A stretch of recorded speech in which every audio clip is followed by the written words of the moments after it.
my soul. Welcome back. You tuned into my morning talk with me, your host Mariam Mia, and now support and I think activism of a different kind, but indeed very much needed support. So let me tell you how the segment came to being. Um, I have become a grandmother, Alhamdulillah, praise Allah, for the third time, but this time is different. My son's wife, my daughter in love, had given birth to a mashallah baby boy. So, yes, grandmother for the third time. And there was difficulty in terms of baby latching on and the breastfeeding. And I think last week was uh, stressful to say the least, because yes, we take it for granted. Baby's born um, in the hospital, the nurses are there, the pediatrician is there, everybody's there to support mom, and baby will just, it's natural instinct, maternal for children, instinct for both mom and baby, for baby to latch on and breastfeed, and you're on your way. And very often it was only then when I decided to engage the services of a lactating consultant uh, and a support system did I realize how widespread the issue is in terms of breastfeeding and problems associated with breastfeeding, and the need for support as well. I mean, it's a time where hormones are all over the place. I mean, just not having enough sleep makes you feel overwhelmed. You want to do the best for baby, but mom's health is also, and well-being is of prime importance. So yes, so we have expert support and lactating consultants, very very experienced and proficient. And so I asked Amina, I love networking, and I said, please, Amina Vachiat, I need you on air because there might be mums listening, or females are expectant and mom's going to be, and just people would like to give support, activists who support mothers through this journey and what we do. So Amina completed a BSc in physio adverts and MCS in pediatric physio. Then she did a postgraduate in lactation through the South African Certification of Lactation Consultants in 2020. I didn't even know. So I'm educated this morning because I didn't know uh, uh, a body such as this exists. But to find out more and all about this, let's welcome lactation consultant Aamena Vachiat. Assalamu alaikum, Aamena, and welcome to Mid Morning. Wa alaikum salam wa rahmatullahi wa barakatuh. It's so good to be with you, Malima. Usually I just see you as my sister's neighbor and you're sending all delicious baking and achars over the wall. And sometimes the Qurbani sheep comes over the wall also. But alhamdulillah, alhamdulillah, it's being a lactation consultant. I think I came into this journey because after I had my two kids, I realized that it was really difficult, and we don't live in the society that we used to be. So some of the grannies will be like, there's like no need for such help, like what are you guys going on about? But we don't live in that society where all the ladies are breastfeeding their kids together. Families have become a lot more nuclear, especially with COVID. Now you're not seeing the cousins breastfeed and having that support. And so alhamdulillah, now in South Africa, I think South Africa was having quite low breastfeeding rates, and a lot of healthcare practitioners have attended these lactation courses and stuff to try and help moms along the journey, and to say, it's okay if you're having issues, we're here to help. And it gets a bit overwhelming for moms, like you got all these family members telling you what to do, you got friends, then you got Google. So it's just nice to have one person to consult with and try to navigate this journey of breastfeeding. So tell me something. I didn't realize. I mean, the difficulty of baby latching on. I mean, also pain during breastfeeding for mom as well. Normally we know day 3 is that really difficult day. Everybody mentally prepares us for day 3, for a mother who's just given birth and things like that. And it's one day and it moves on. But I mean, when we were chatting, you told me this is quite common, and mothers feel overwhelmed, and there's a lack of support, and there's not much discussion around this, and also new moms feel guilt-ridden that you know what, and they blame themselves, baby so they internalize these issues. And you told me it's really, really, and later on, as you said, you experienced it had a effect on you as well later on. So Yes. tell me, just let's discuss this a bit in terms of this. And are there various medical conditions that uh, contribute to this difficulty? Yes. So you always you find the moms that after delivery the baby latches beautifully, and Alhamdulillah their journey goes off easily. But most of the moms I see do have a bit of problems. So you have the issues of the painful breastfeeding. So we go into breastfeeding isn't supposed to be painful. So let's see what are the different causes of that painful breastfeeding. Usually it's because of the latch. So we try to fix the latch. If not, maybe the mom has an underlying vasoconstriction issue. So whenever the baby latches, then all her blood vessels constrict, and that can be painful. So then we try to manage the blood flow to the area, place something warm onto the breast. Maybe that will make it a bit more comfortable. Or if it's not working with the heat, then we try to get medication to try to dilate the vessels. Or maybe it could be an infection, and that's what's causing the pain. So there's always like, it's not okay to be in pain, and we don't expect moms to suffer through this painful process. Then maybe some issues of low milk supply. So maybe there's some hormonal issues like PCOS or thyroid issues that are causing the low milk supply. Maybe we could correct it with certain herbs or medications to try to normalize the hormones, to try to increase the milk supply as well. So definitely from an Islamic point of view, we know that breastfeeding is so encouraged in the Quran and in the Hadith. You have this beautiful narrations of the reward of the mother and the status of the mother because of the breastfeeding. But then also you have the moms that are like, but I'm not able to do it. And then it's the guilt and everything setting in. So what we say is that, okay, so we know the benefits of breastfeeding. We know that, alhamdulillah, there's so much of reward for the mother in this process. So let's hold your hand and let's try and find ways to make this experience more enjoyable and pleasant for you. And then we also tell the moms, Allah rewards you for your efforts. So let's give it our best shot. And if it comes to giving the bottle and formula, let's just say that we tried. We're going to try all the avenues, and if it comes to that, Allah will reward you for this effort that you made. And I mean, could it be that the latching is on the part of the baby? I don't know, maybe the tongue not properly developed, or issues around the palate or the tongue. I'm just thinking out loud. You'd better, because Yes. we focus now reasons from the mummy, but could it be that it's not the mum at all, but maybe um, it's from the baby itself, because I don't know, mouth is not developed. Yes. If you can just explain, maybe it could be that the Okay. problem emanating from Baba himself or herself.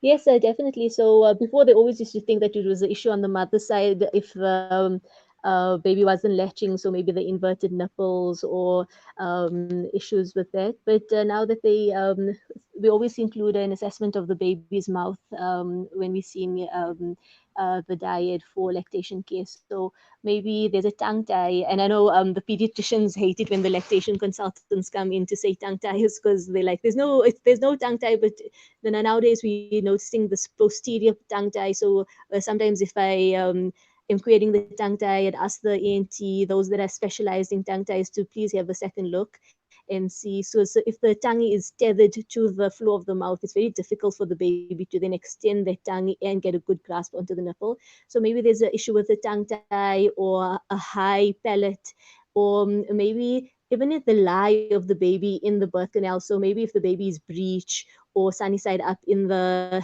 womb, and when the baby is born, there could be some tightness in the muscle, and that could be causing this pain when latching, or a mom is only able to latch the baby in certain positions. And so then we'd refer to maybe a chiro or some craniosacral therapy or fascial work to try and loosen up the baby a little bit to make that latching easier. Yes, you know what? I'm learning so much, and thank you. You are educating me as well. My area of expertise is early childhood development, and now we're going like really, really in the infancy stage of development. And this experience for me I feel I'm that person, and I tell everybody, when life gives you lemons, you make the lemonade, and I'm that type of person. And thank you for being the means of me making lemonade, because I'm now empowered to provide better support, because that's what I like doing, is being that support system for those who need it. I feel, that's my prayer and my dua, that the Almighty use me to serve humanity or connect with people, and just to offer them that smile, or that reassurance, and that comfort. So you've given me another avenue. You've given me another avenue where I could provide support and encouragement to new mothers in this way, in terms of understanding this journey of breastfeeding. Tell me, if proper support is not given to both mom and baby now, can it have emotional effects? Do mothers feel, stressful, or do you have like a feeling of regret afterwards, or a feeling of I shouldn't have, or things like that, when you have time to reflect, maybe a year or two down the line, in terms of you could have done things differently if you had the adequate information and support? Definitely, there's a lot of emotions packed into this journey of breastfeeding. So, on the one side, you have the moms that feel that they should have continued breastfeeding, but for some reason they had to stop. So, there's those feelings of guilt.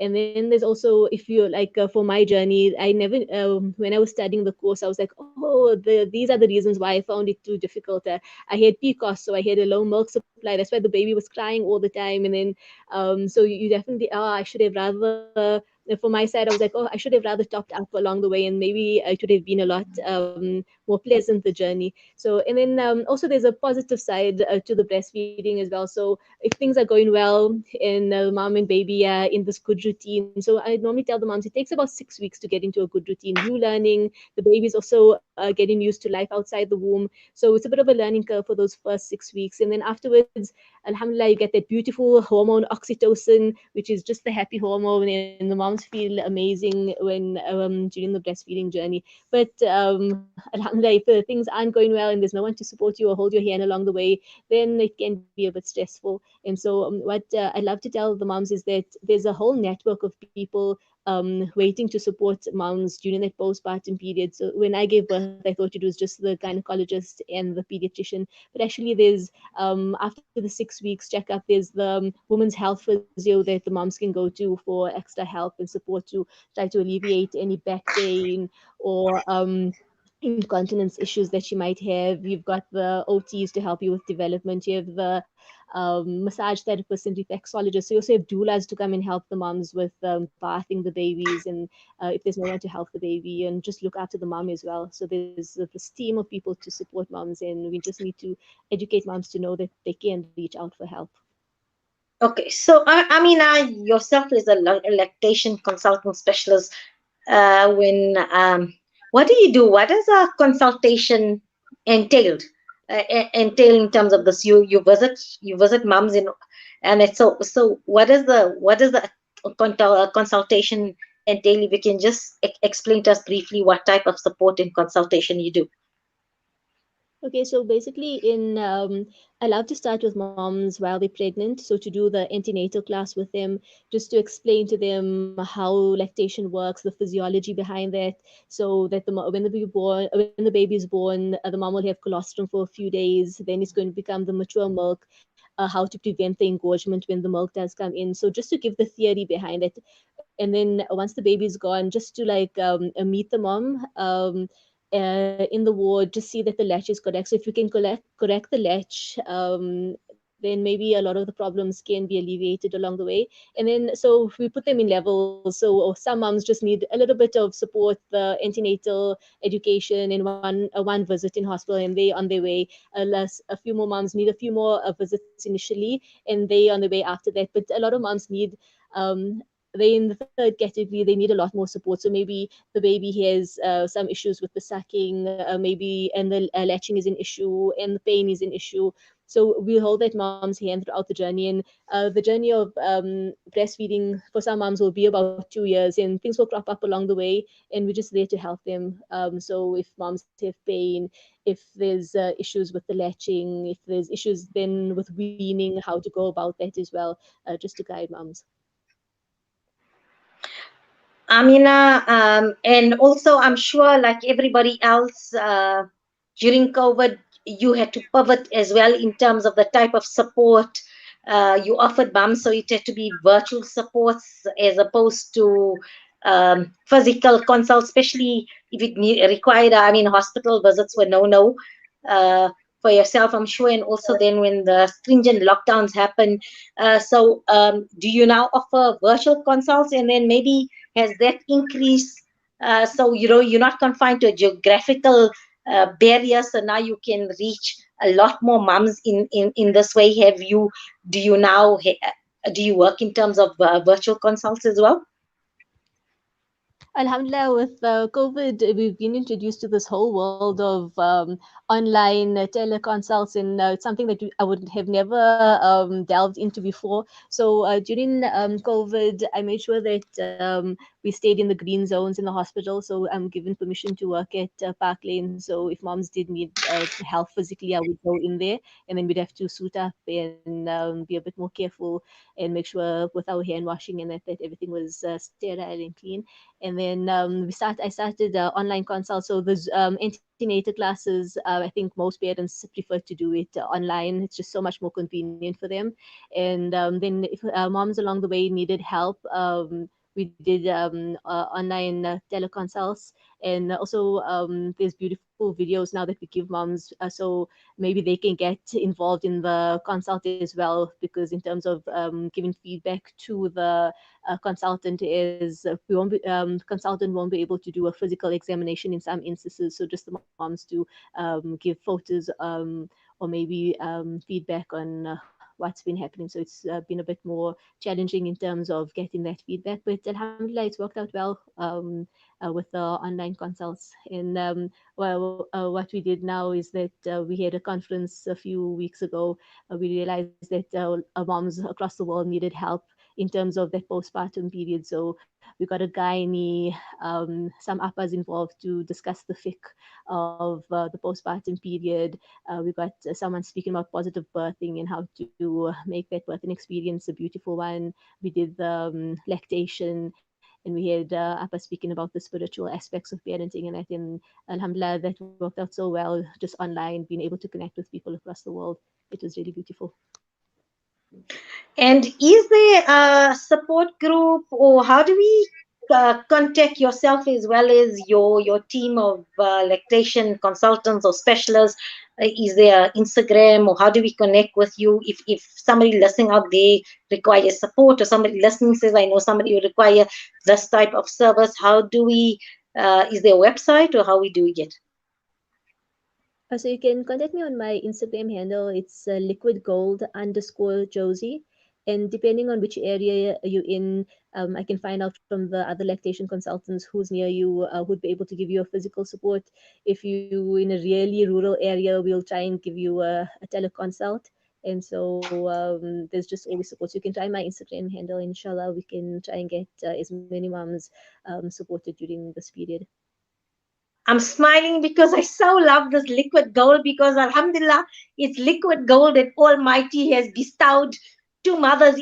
It's one of it's like water. It's like how the rain comes to the water. It's basically the lifeline for a child. So I love what you said, and you just to round off this interview and encapsulate the essence of breast milk. And yes, it's truly, alhamdulillah, one of the ni'mats, as well as it's truly liquid gold. So I mean, I'm going to think of you as liquid gold now, somebody who's advocate for this liquid gold here. And yes, I love what you said, because for me it is liquid gold.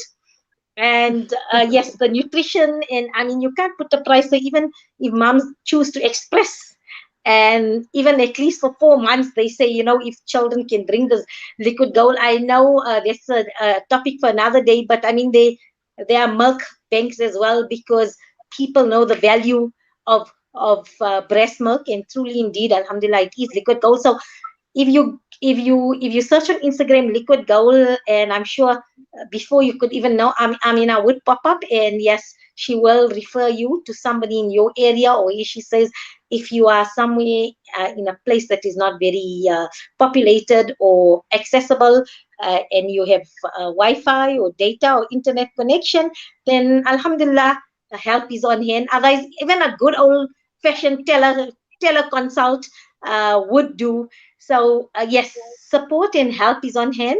Just look up liquid gold, because indeed, alhamdulillah, is liquid gold. I mean, I so enjoyed this interview, and shukran for educating us and empowering young mothers to make decisions on the journey, the early stages of the journey of motherhood.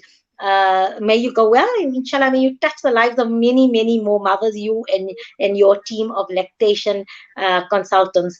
Assalamu alaikum. Peace and blessings to you. Walaikum. Yes, we're going to go for a short break, and then today's subject's very close to my heart all over, and we are going to be discussing the Shell seismic survey on the South African coast, particularly from Gqeberha, previously Port Elizabeth, up to Port St. John's, on what we call the Wild Coast, my favorite coastline of the country. But all this after the break.